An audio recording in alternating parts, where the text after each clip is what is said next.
buenas noches, gracias por acompañarnos en Perspectivas. Estamos en lunes 5 de febrero, para muchos puente, pero para nosotros, Edgar, día de trabajo y de perspectivas. ¿Cómo estás? Por supuesto, Enrique, ¿qué tal? Muy buenas noches. Así es, hoy se conmemora un aniversario más de la promulgación de la Constitución mexicana y bueno, pues tenemos un buen programa para que se queden con nosotros en esta hora y también para que participen a través de nuestras redes sociales, @Canal 44 TV en Facebook y Twitter. Esperamos sus comentarios, por supuesto. Muchos temas, Edgar, para platicar. Vamos también a meternos al asunto de Ricardo Anaya. Hay que decir que hubo una publicación muy interesante en Proceso este fin de semana, lo vamos a discutir. También la ola de inseguridad que hay en la metrópoli, dramática, lo que ha sucedido desde el sábado en la mañana hasta ahorita, dramático en materia de homicidios y por supuesto las distintas declaraciones que están generando revuelo en las redes sociales. Por ejemplo, hoy Andrés Manuel López Obrador polemizando con Jesús Silva Herzog después de un artículo. Es decir, creo que está clarísimo que estamos metidos en campañas.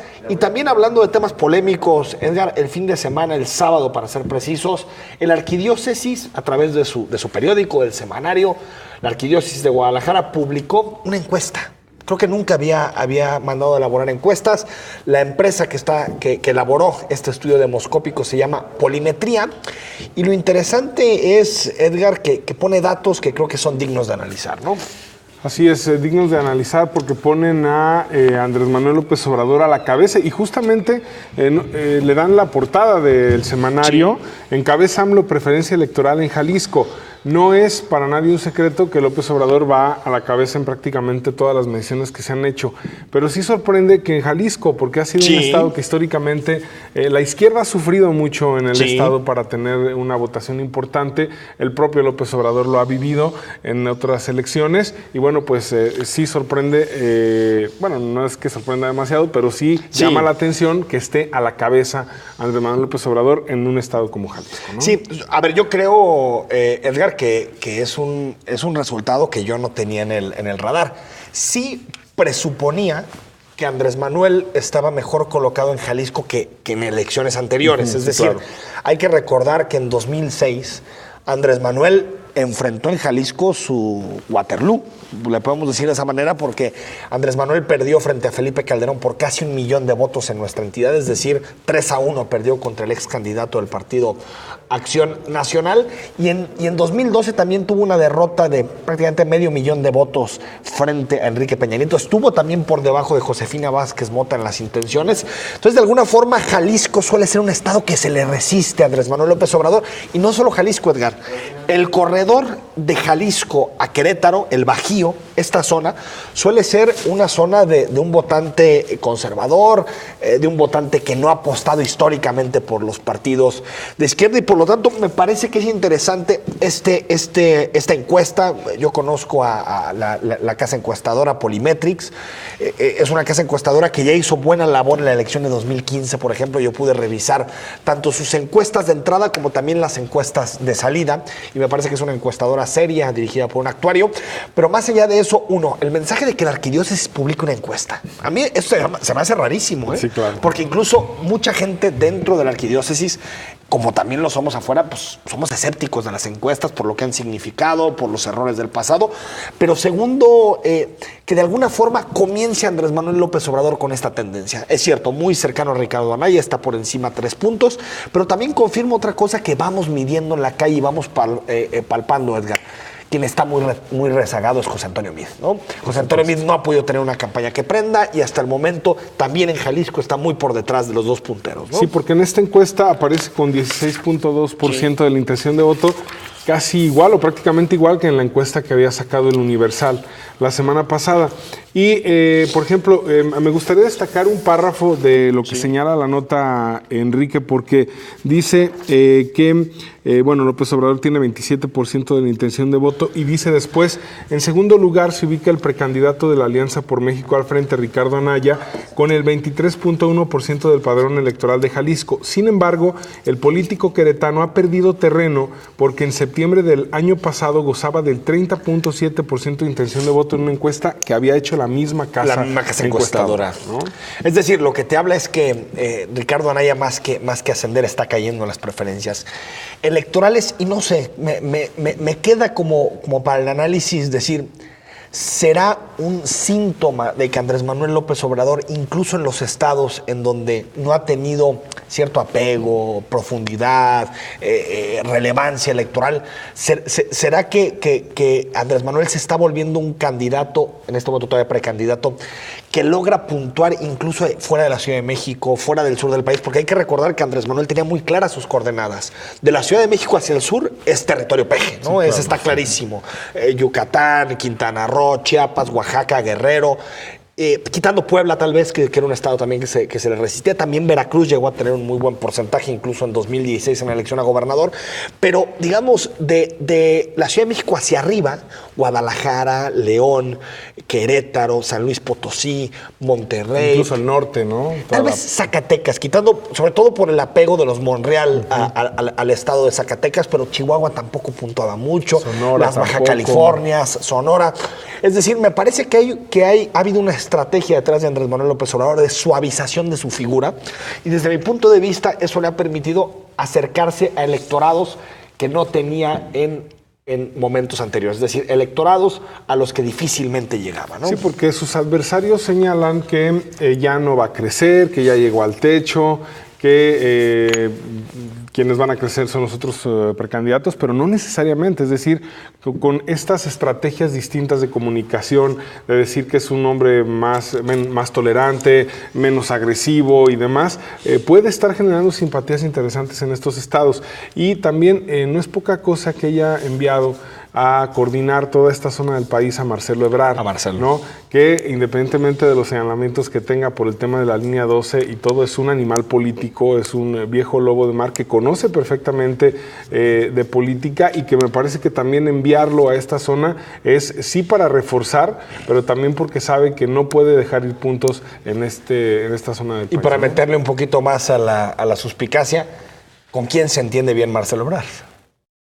O sea, en Jalisco se entiende muy bien con el alfarismo. Sí, claro. No, me parece que también es un mensaje. No te digo que vaya a haber una alianza, está pero clarísimo. Sí conciliación en caso de que llegue a la presidencia de López Obrador, ¿no? Porque tendrán que tener buena relación, o por lo menos una relación sana, si no vamos a ver situaciones como las de Corral con el me parece que podía haber un mensaje mucho más duro de quién iba a coordinar esta área geográfica, pero sí me parece que es un mensaje de conciliación. Pero incluso, Edgar, el hecho de que Tatiana Cloutier sea su coordinadora de campaña también es un mensaje de estabilidad y un mensaje al electorado en Nuevo León. Y hay que recordar la columna que la semana pasada generó muchísima discusión, Edgar, que era la de Germán Martínez Cázares, el expresidente nacional del PAN, en donde él mismo narraba un encuentro que tuvo con Andrés Manuel López Obrador, y que en ese encuentro Andrés Manuel le ofreció ser el fiscal general del Estado, es decir, el primer fiscal autónomo después de la reforma que pasó hace algunos meses.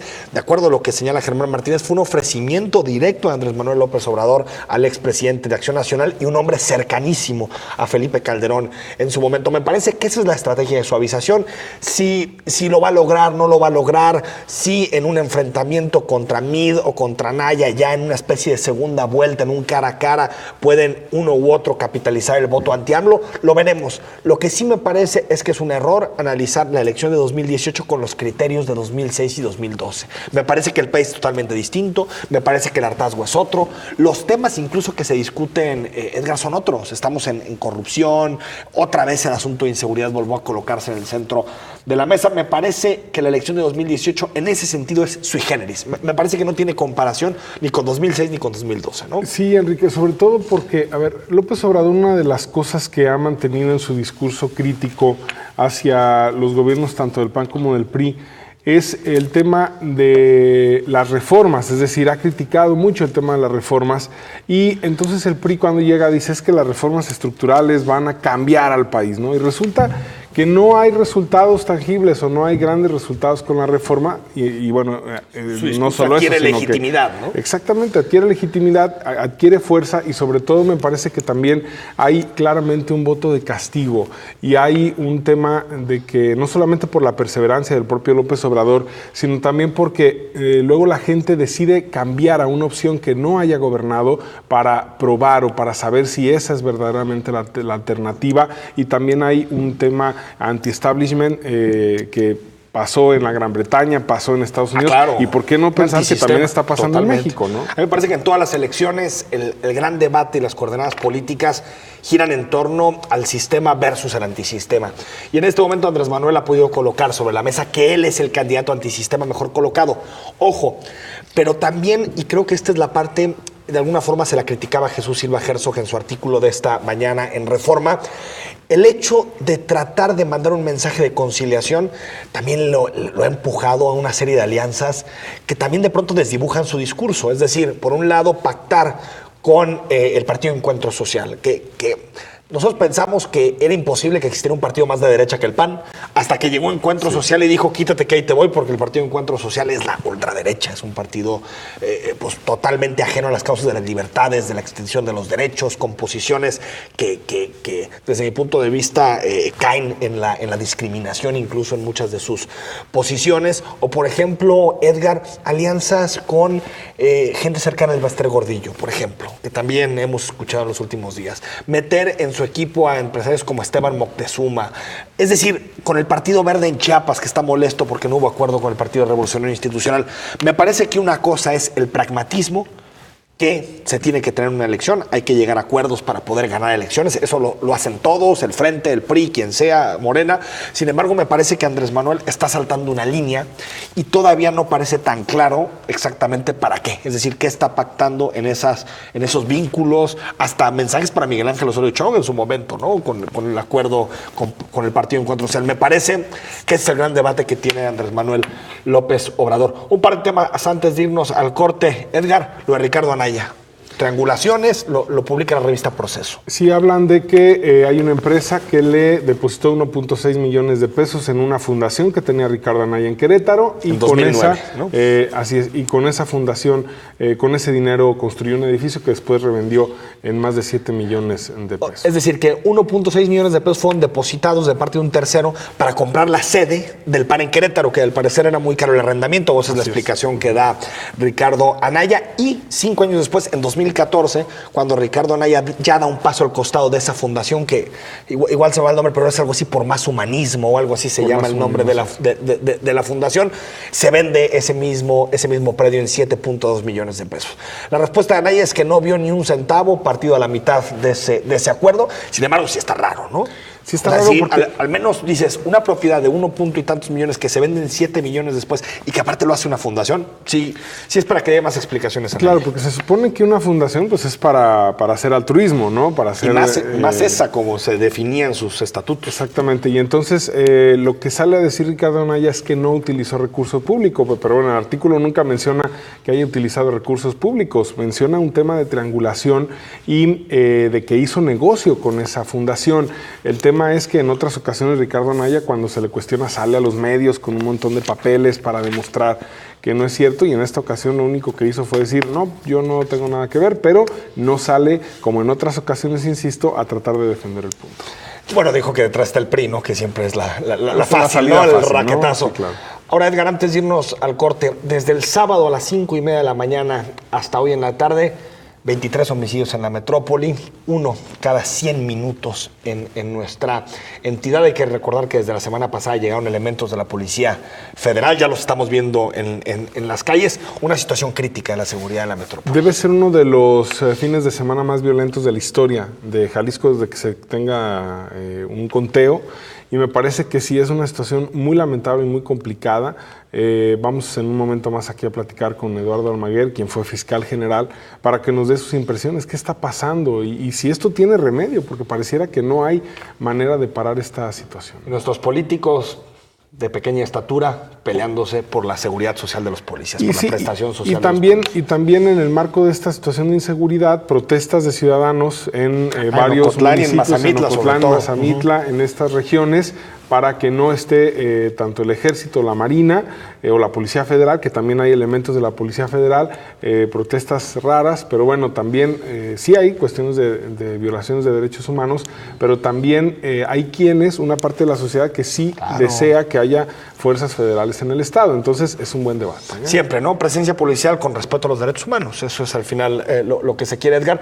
Pero sí hay que decir que ya se tienen que dar soluciones, respuestas a esto, ¿no? No nada más el sistema penal, no es nada más que se matan entre ellos. Me parece que ya los políticos calicienses tienen que dar respuestas al problema de seguridad. Vamos al corte, seguimos en Perspectiva. Recuerda, todas nuestras vías de comunicación están abiertas, el Twitter, el Facebook, el WhatsApp. Si nos quieres escribir, estamos totalmente en vivo en este puente constitucional.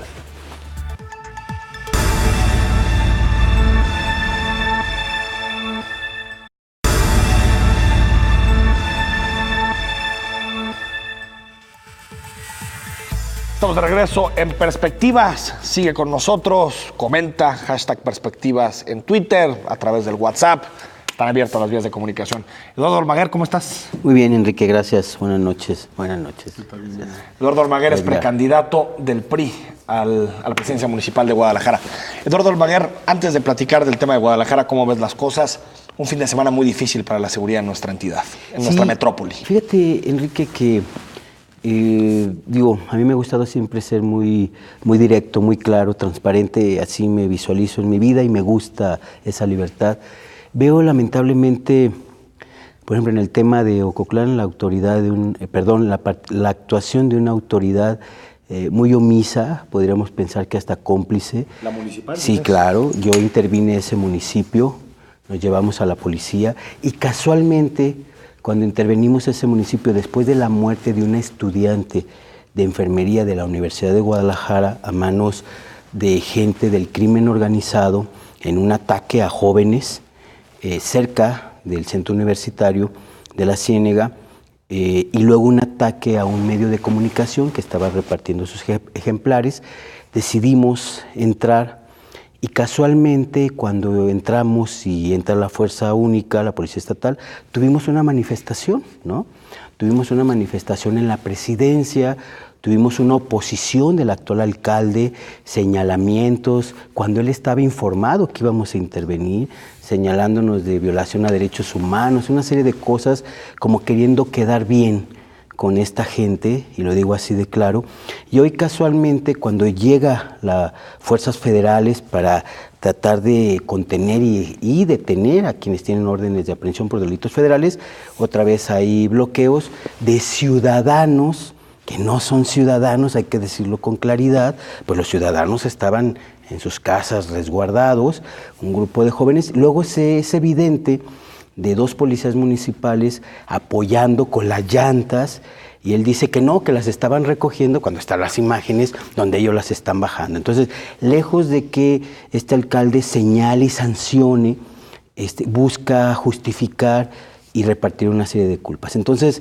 creo que los tres órdenes de gobierno, municipal, estatal y federal, tienen obligaciones que cumplir, y cuando algunos no las cumplen, obviamente deben de ser sancionados, porque además este tipo de hechos daña mucho a la imagen de nuestro Estado, daña la credibilidad, daña las instituciones, y me parece que debe de ser muy castigado. Y no es el único caso, Ocotlán, ¿eh? No, y menciono que, y ni siquiera politizarlo y partidizarlo, por eso hablé, en este caso salió, pero obviamente están marchando, por ejemplo, en Mazamitla, el tema de Autlán, el tema de Tomatlán, ¿no?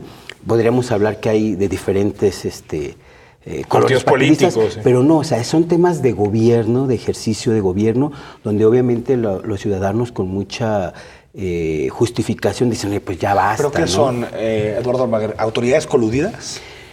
Lo menos que son omisas y pueden ser cómplices, Enrique. Y hay que, ahorita tenía una plática, ¿no?, con mujeres.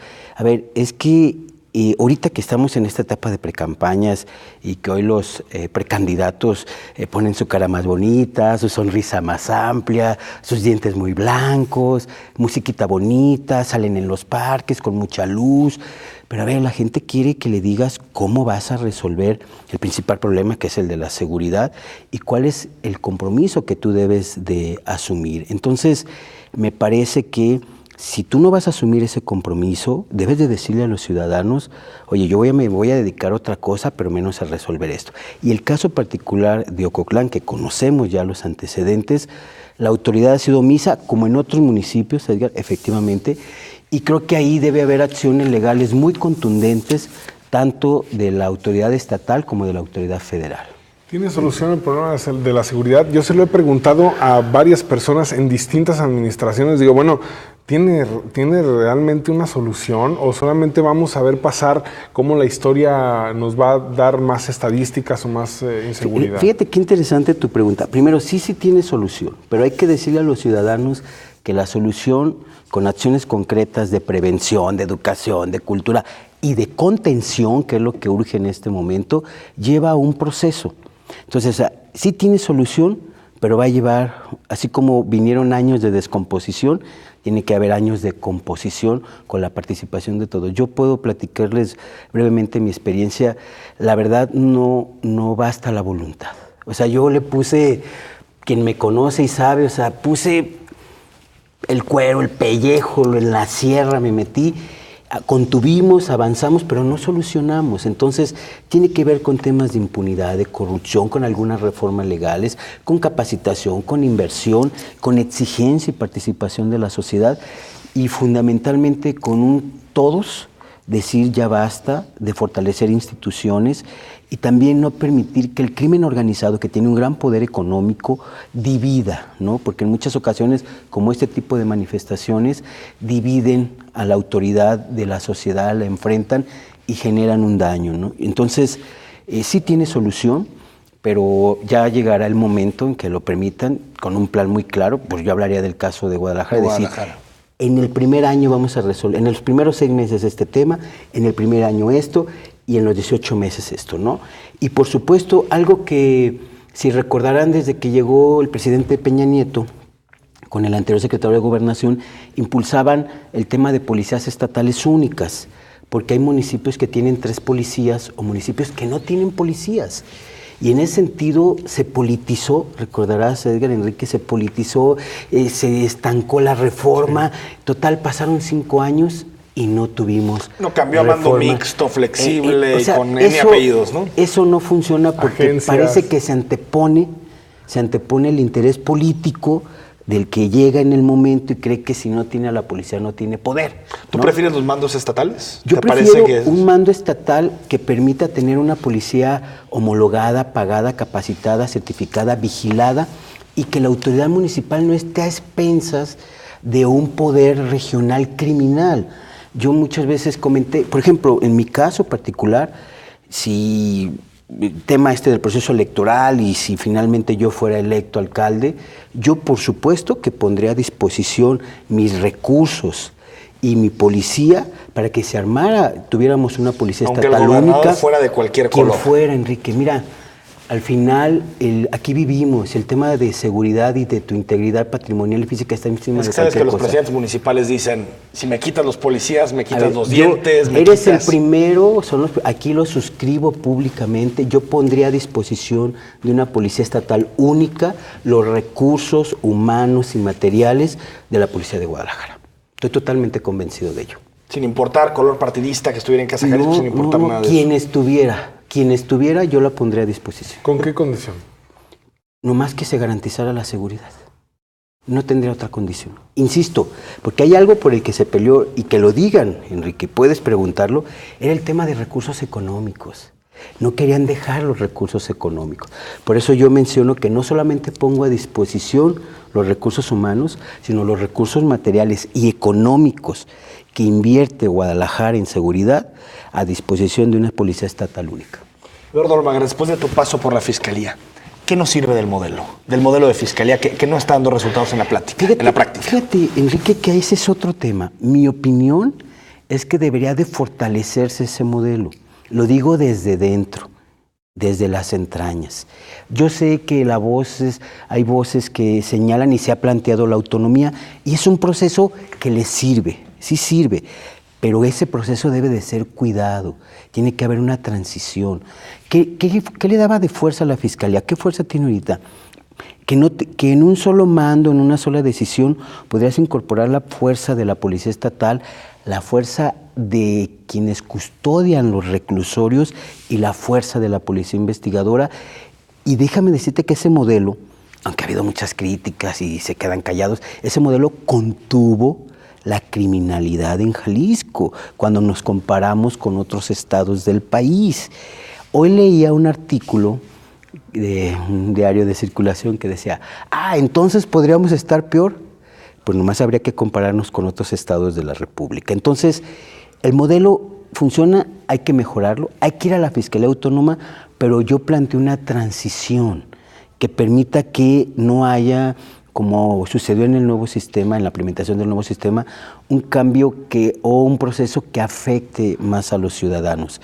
Esa sería mi opinión muy concreta sobre este modelo que se está discutiendo, que yo veo que lo discuten todos, pero nunca nos han preguntado a los que tuvimos la experiencia de haber pasado desde dentro esta sí le harías ajustes no, por al supuesto, modelo de Fiscalía. Yo iría a la Fiscalía Autónoma, pero en una transición, Enrique. En una transición que no la debilitara, sino que la fortaleciera. Porque para la Fiscalía Autónoma le tendrías que quitar muchas atribuciones actuales. Te digo algo, vamos a la Fiscalía Autónoma, sí, pero contrata 1,000 nuevos policías e investigadores.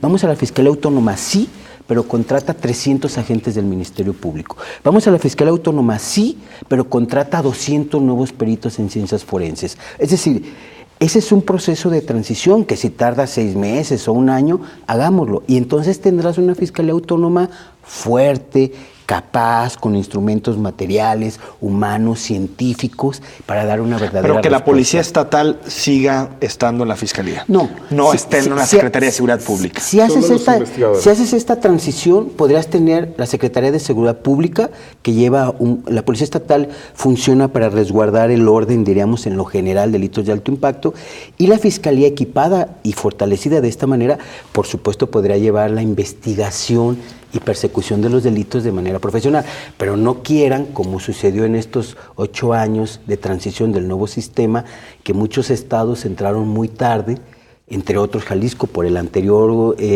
gobernador González Márquez, pierde 5 años, no quieran que se dé un resultado efectivo de un nuevo sistema de justicia penal de primer mundo con instituciones que no fueron fortalecidas en materia de recursos humanos y de investigación científica. Vamos al corte, estamos con Eduardo Almaguer, a la vuelta, estamos unos minutitos más con él. Ahora sí platicamos de Guadalajara, que casi siempre nos llevamos buen rato, pero no es. Ahora sí que solamente ha habido 3 fiscales en la historia de Jalisco, no tenemos uno aquí, hay que preguntarle ese tema. Vamos al corte y regresamos.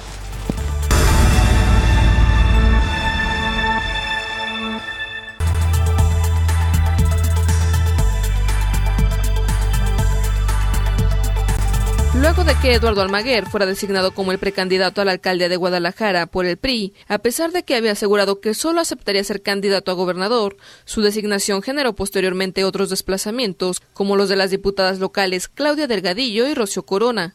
El aspirante a candidato comentó para un programa de radio que durante su precampaña escucharían las propuestas y visiones de simpatizantes y militantes acerca de lo que quieren para el municipio.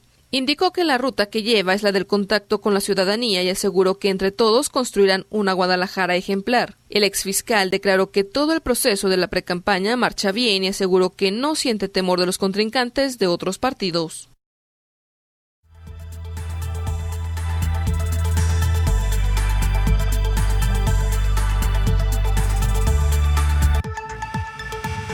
Por ahí algún mensaje del auditorio. Estamos en conversación esta noche aquí en Canal 44, totalmente en vivo con Eduardo Almaguer, el precandidato a la presidencia municipal de Guadalajara por el PRI. Tenemos por ahí algún mensaje que le queremos leer a Eduardo Almaguer. No sé si está por ahí. Bueno, si quieres, comenzamos y ahorita los leemos. Bien, Eduardo, ¿cómo va la precampaña? ¿Cómo sientes Guadalajara? ¿En dónde estás parado rumbo al 2018? Bueno, precisarle a todos los televidentes y quienes están escuchando y viendo por redes que esta es una etapa legal de precampaña interna de los partidos políticos, pero que pues andan dándole vuelo a los precandidatos por todos lados, ¿no? Tú también. Todos. Yo me he concentrado, bueno. Yo sí me he concentrado en la militancia. En la militancia y simpatizantes.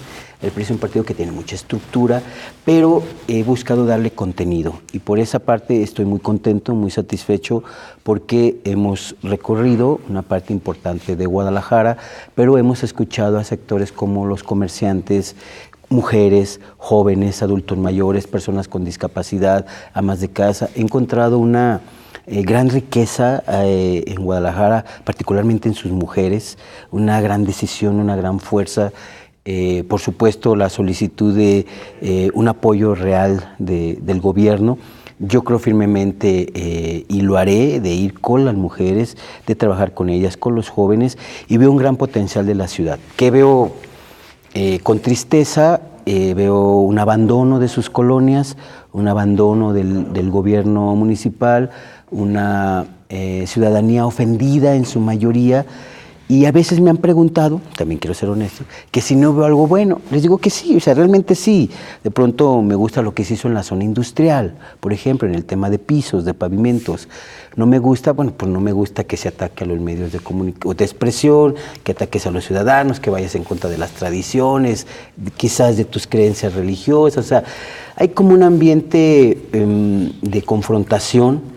Y por supuesto, insisto, el tema de que la gente se siente abandonada en las colonias. Entonces, todo esto que estamos recogiendo va a permitir que el próximo día 9 de febrero, que se lleva a cabo el viernes, la convención municipal para la elección de candidato y postulación de candidato, en este caso de Guadalajara, en mi caso, podamos ya dibujar una base de propuestas a los tapatíos que nos permita entrar en un proceso de reflexión para que cuando constitucionalmente podamos salir ya podamos armar a partir de esas propuestas una plataforma política, un plan de gobierno que venga de abajo hacia arriba. Eduardo Almaguer, ¿qué te han dicho? Lo he leído en tus redes sociales, que lo que más te piden es seguridad. O sea, que te dicen, el principal problema que tenemos en el municipio, y eso está clarísimo en todos los estudios demoscópicos, es la inseguridad. Pero no te dicen, oye, tú también fuiste fiscal y sí, tuviste en tus manos resolver este problema. Fíjate, Enrique, que me lo dicen, pero me lo dicen de tal manera de que saben que tengo la decisión y que mi paso por la Fiscalía, como lo mencioné hace un momento, hubo toda la decisión y voluntad de hacerlo, y he escuchado la confianza de los ciudadanos de que con mano firme, directa, en contra de los criminales, vamos a ir poder resolviendo el tema de la inseguridad en Guadalajara. Pero sí quisiera dejarlo claro, si te fijas o si se fijan, los precandidatos y candidatos y los estrategas dicen, no hables de seguridad, porque es la un gente tema perdedor, dicen, se quita puntos, sí. Me lo han dicho, o sea, y pues se lo dicen a todos. Le digo, oye, pero si yo veo que la gente lo que más siente es el tema de seguridad, pues yo voy a hablar de seguridad, me voy a mostrar tal como son, porque me decían, hay que hacer unos videos muy bonitos, donde te vea el sol, camines por el parque, sonrías, señales en un recuadro de una foto quiénes son tus amigos, quiénes fueron tus amiguitos de la prepa o de la secundaria. Le dije, no, yo no me voy a mostrar así, yo me voy a mostrar como soy. Yo soy así, me interesa el orden, aborrezco la injusticia, he combatido a los poderosos, quiero que en la ciudad haya orden, que haya paz. Y eso es lo que me han dicho y así lo voy a expresar, Enrique y Edgar, o sea, y los ciudadanos decidirán, ¿no? Pero esta precampaña sí estoy yo muy preocupado porque he recorrido las colonias, inclusive las colonias del poniente de la ciudad, ya no hablemos del sur o el oriente, el norte, el sur o el oriente, y la verdad es que no hay policías, no hay patrullaje, no hay detenciones, y la gente está muy alarmada. Entonces, sí, yo una parte importante de mi precampaña y de la campaña en su momento hablaremos de seguridad. ¿Te ves en desventaja, Almaguer? No, fíjate que no, me siento muy bien, hay una gran estructura, mi partido me han recibido muy bien, me siento muy animado, he tenido acercamiento de actores sociales que han expresado su opinión positiva del trabajo y de mi manera de ser. Yo les digo que pues yo soy de Santa Tere, ¿no? Soy del barrio de Santa Tere, tengo 49 años de edad, les digo 27 años de casado, 2 hijos, un nieto, y vivo en mi ciudad, soy libre, no le debo nada a nadie, tengo mis manos limpias, y sí quiero, en esta etapa diríamos, de mi plenitud o madurez, sí quiero gobernar la ciudad, quiero transformarla, y he tenido acercamiento de actores sociales, no solo del PRI, sino actores importantes que han expresado su simpatía. Entonces me siento bastante bien, Enrique. ¿Ves apoyo fuerte dentro de tu partido? Parecía que se iba a complicar al final la candidatura. Claudio Delgadillo no quería. Siempre parece eso en el PRI, pero al final acaban. No, claro, acá acaban todos ahí atrás. La unidad. Fíjense que. Como sea, pero es unidad, ¿no? Yo quiero expresar, inclusive hace unos minutos, unas horas, platicaba con ella, tanto de Rocío como de Claudia. He tenido una gran generosidad y no lo estoy diciendo como político. Rocío Corona fue mi secretaria general cuando yo dirigí el partido en Guadalajara. Claudia fue una compañera de aventuras políticas exitosas en Guadalajara y Jalisco. Son realmente muy valiosas. Este tema se da a partir de una estrategia nacional y de una revisión que al final todos vamos aceptando que hay un interés superior a nuestro interés personal, y en ese sentido hemos cerrado muy bien. Estamos con sus equipos trabajando muy de cerca y la verdad yo me siento muy fortalecido internamente en el partido. Estoy consciente del hartazgo de la gente, de todo un sistema y de muchas cosas, estoy muy consciente, y creo que la mejor fórmula es hablar con la verdad, ¿no? ¿De qué? De todos los temas que los ciudadanos deciden que platiquemos, particularmente del tema de la seguridad. Cuando comenzaste tu precampaña, Eduardo Almaguer, tuve la posibilidad de platicar contigo en radio, y me acuerdo que te pregunté que qué opinabas de Ismael del Toro, y me dijiste, pues no lo conozco, no sé exactamente quién es. Días después fuiste y metiste una denuncia por un acto anticipado de campaña, creo que por algo así. Pero me gustaría conocer tu opinión sobre Ismael del Toro. Aquí le preguntamos también sobre ti a Ismael cuando estuvo con nosotros. ¿Qué opinas de él como tu contrincante, como tu adversario? ¿Y cómo ves la campaña? ¿Por qué vas a llegar a la campaña? Yo quisiera separar un tema, ¿no? Como persona, él merece todo mi respeto, es una persona... Pero sí lo conoces, ¿no? O sea, yo hablaba políticamente en Guadalajara, no lo conozco. O sea, él estuvo en Tlajomulco. O sea, ¿no lo has visto haciendo política en Guadalajara? Nunca. Guadalajara, O sea, ya. por eso la denuncia que presentamos electoral es porque se empiezan a repartir cientos de miles de dípticos y eventos en la calle, que no es una precampaña hacia los integrantes de tu partido, es estarse burlando de la gente. Eso sucede porque no lo conocen. Entonces, pero yo decidí que políticamente es mejor que lo conozcan, para que la gente tenga elementos y eso nos va a ir mejor a nosotros, ¿no? Yo sé que para él es muy difícil defender un ejercicio de gobierno tan conflictivo, tan soberbio, tan grosero hacia los tapatíos, tan impositivo. Yo sé que es difícil, entonces, bueno, ahí está, que haga su campaña, que no viole la ley, y entonces nos estaremos viendo en la campaña abierta, ¿no? Punto, de mi parte. Yo estoy concentrado en el tema de Guadalajara, sus problemas, a partir del ejercicio interno del partido, y vuelvo a insistir, políticamente en Guadalajara no lo conozco, ¿no? Espero que la gente lo conozca. Ahí constreñías el hecho de que no lo conocías, a que Así no le es. habías visto hacer Sí, política claro, en Guadalajara. claro. Eduardo Almaguer, ¿te dicen algo de la administración de Ramiro Hernández, que fue el último priista que presidió el municipio, e incluso de Aristóteles Sandoval? Fíjate que muchas cosas que se hicieron con Aristóteles Sandoval como presidente municipal se han abandonado, como las casas de salud o algunos módulos de seguridad, que la gente hoy los reclama. En el caso de Ramiro Hernández es una gran inversión en infraestructura con recursos federales que hoy la gente los está reconociendo. También hay que decir que muchas cosas de las que tú haces son valoradas hasta que surten un efecto, ¿no? Hoy los extrañan porque te voy a decir algo. Algo que hacía Aristóteles Sandoval es que cada semana escuchaba a los vecinos. Y eso le sirve más a un gobernante que a los propios vecinos. ¿Por qué?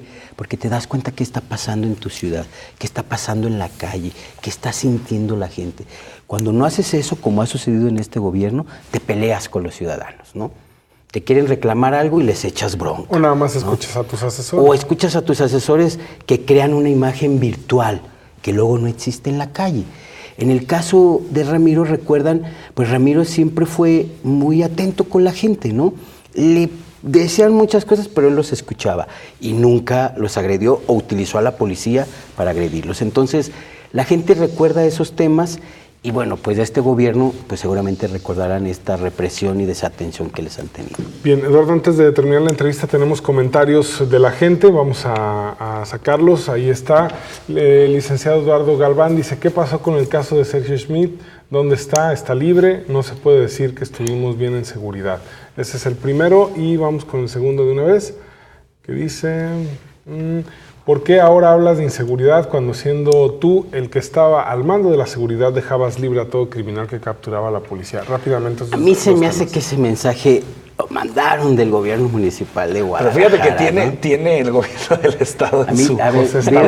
O tal vez quiere sacar de onda. Lo pusieron y veo como color naranja el color de ahí. A ver, ese es un discurso que se utilizó mucho para justificar tu inoperancia, tu omisión y complicidad, ¿no?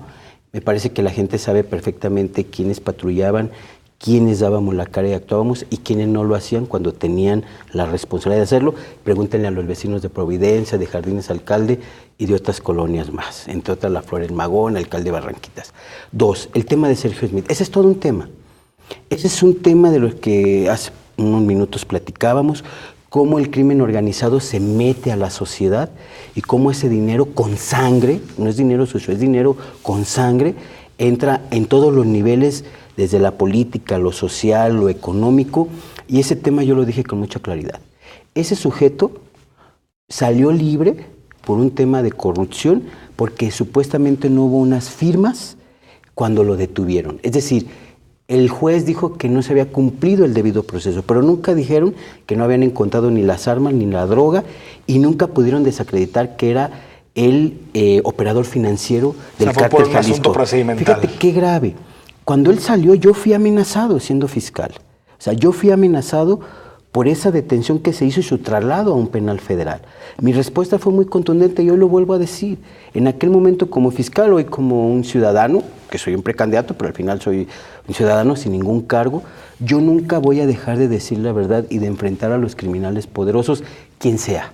Jalisco ha estado muy dañado en nuestra sociedad y me tocó abrazar a las madres de desaparecidos, me tocó abrazar a los hijos de policías muertos. La Fiscalía puso a los muertos en la contienda contra la delincuencia y la verdad es que es muy cómodo quedarte callado ante los poderosos. No es mi caso, ¿no? Y el caso de Sergio Smith, sé que el aceido sigue su procedimiento y espero que a ese y otros casos más, como hace poco que salió libre otro líder criminal muy peligroso, puedan ser reaprendidos y podamos algún día preguntarle a esos jueces y magistrados por qué los dejan libres o por qué cuando yo quise cambiar a un interno peligroso de una cárcel municipal que había amenazado a las autoridades, tenían hasta 10 amparos para que no lo cambiaran ni de celda. En un segundo, ¿no? Así Pues el es. Poder Judicial. Un comentario más antes de despedir a Eduardo Almaguer. Sin estrategias claras no se puede combatir el delito y menos llevando más elementos astarios amontonando sin ningún sentido, dice Jesús Sandoval. Coincido, son dos temas fundamentales, ¿no? Un tema es de prevención, que tenemos que hacerlo, no se ha hecho en 30 años, una política clara, pero ahorita también necesitamos el tema de contención. Y hay que ser, insisto, quienes estuvimos desde dentro, puedo decirlo, se necesita tener más elementos para que se pueda hacer una contención, obviamente más preparados, capacitados, la contención y caminar al mismo tiempo con el tema de prevención. Eduardo Almaguer, gracias. Muchas gracias por la oportunidad. Y te veremos Gracias. en la campaña. Muy fuerte. Gracias. Nos vamos y hablamos sobre el día de hoy, 101 años de la Constitución mexicana.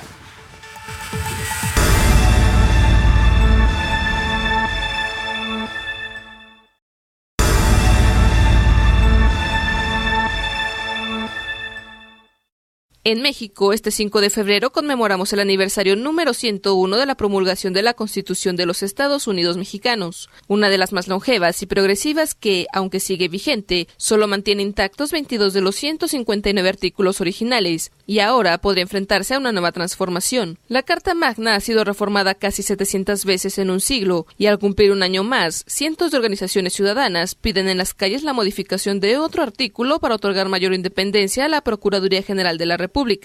En cuanto a su contenido, la Constitución mexicana, promulgada en 1917, fue considerada avanzada para su época por la inclusión de los derechos sociales en el texto, aunque desde que vio la luz, decenas de artículos han sido modificados. La primera reforma se hizo apenas 4 años después y el texto ha triplicado su extensión en apenas 100 años. A pesar de que los cambios en la Carta Magna mexicana se dispararon en la década de 1980, ha sido desde el 2012 en el gobierno de Enrique Peña Nieto cuando ha sufrido la mayor transformación. De acuerdo con los datos de la Cámara de Diputados, a mitad de su mandato ya se habían incluido 145 reformas, frente a las 110 de su predecesor Felipe Calderón, las 77 de Ernesto Zedillo y las 66 de Miguel de la Madrid. Además, la Constitución puede ser consultada en 23 lenguas indígenas, náhuatl, chontal, mixteco y tarahumara, por mencionar algunas. Y nos acompaña esta noche el doctor Francisco Jiménez Reynoso. Él es especialista en temas de leyes, de seguridad en Jalisco. Es, por supuesto, investigador de la Universidad de Guadalajara. Francisco, bienvenido. ¿Cómo estás? Muy bien, a la orden. Pues una constitución muy parchada, decíamos, ¿no? Con muchas reformas. ¿Qué opinas? ¿Tendría que haber una nueva constitución? ¿Está bien la que está?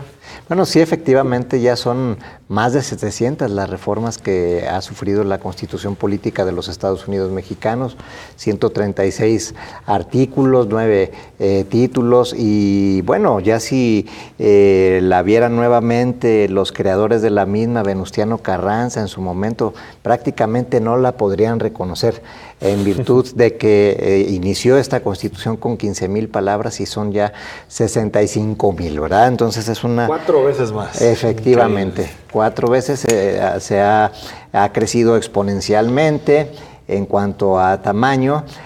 Algunas de las reformas, de las más de 700 reformas que tiene esta Constitución, han sido algunas irrelevantes, otras importantes. Pero si hacemos un contraste con la Constitución de los Estados Unidos de Norteamérica del 1700, pues nos daremos cuenta que tiene 27 enmiendas, ¿verdad? Solamente, entonces ahí en podemos 230 ver. años. Exactamente.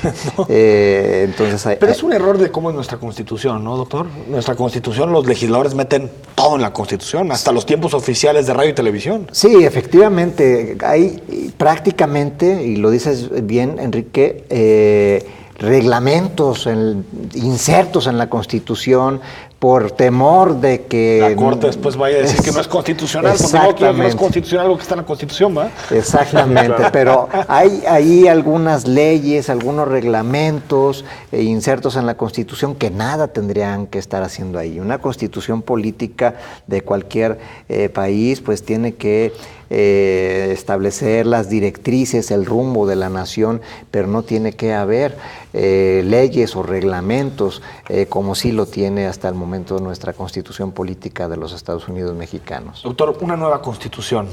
Bueno, ya parece que cuando le metes 700 enmiendas a una Constitución, prácticamente es nueva, ¿no? Prácticamente puede decir que es una Constitución nueva, pero si ves el espíritu legislativo del 17 y lo que es ahorita, pues parece que ya son dos textos muy distintos. No sé si tendríamos que pensar en una nueva Constitución. Es viable el tema, el crear una nueva Constitución, solamente que sí debemos de considerar las condiciones sociales en nuestro país.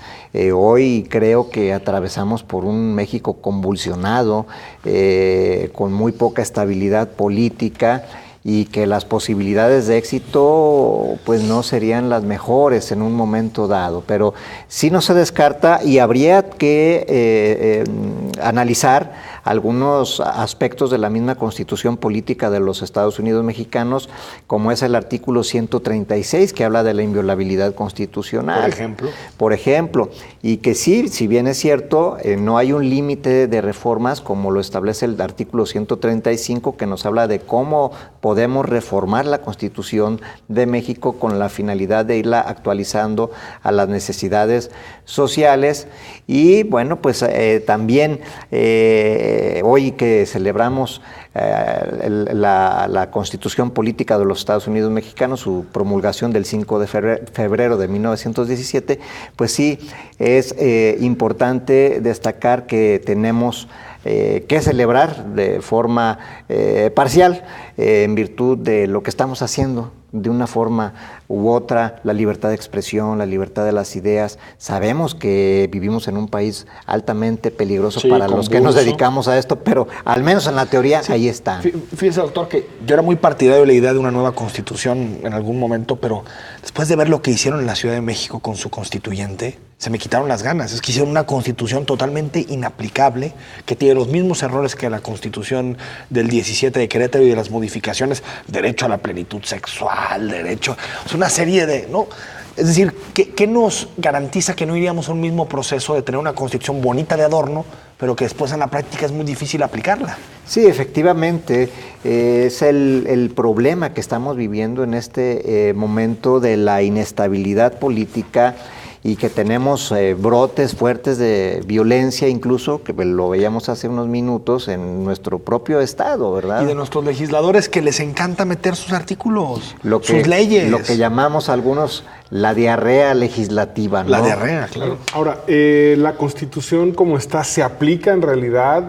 Sí se aplica, pero ¿se aplica como debiera aplicarse? ¿Se aplica en un buen porcentaje, poniéndolo en esos términos? Es decir, porque hay quien dice, es que las leyes y la Constitución de México son maravillosas, el problema es que no se aplican bien. Comentábamos hace unos minutos, los legisladores no la conocen, la Constitución, claro. No saben que la Constitución, algunos de ellos, tiene 136 artículos siquiera.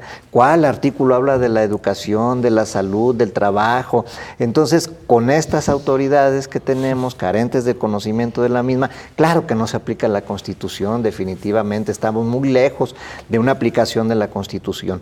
Y también hace falta difusión y que la gente, los ciudadanos, conozcan sus derechos constitucionales. Eso es muy importante para que los ejerzan finalmente y exijan a las autoridades sus derechos, sus garantías individuales, respeto a sus derechos humanos, exijan también los servicios que dependen de los ayuntamientos, del Estado, de la Federación, y de una manera puntual el ciudadano puede exigir a sus autoridades lo que tiene, a lo que tiene derecho. Oye, pues no decía alguna vez Francisco González, el ex diputado del Estado de México, que le preguntaron, oiga, pero la Constitución dice que tienen que sacar estos nombramientos, y dijo, pues sería deseable cumplir con la Constitución, ¿verdad? Pues sí, sería deseable. Gracias, doctor. Como siempre. Y disculpa por el poco tiempo. No, se nos agotó. Nos vamos próximo miércoles totalmente en vivo, Edgar, 9 de la noche, Perspectivas. Así es, los esperamos. Gracias, Enrique. Buenas noches, hasta entonces.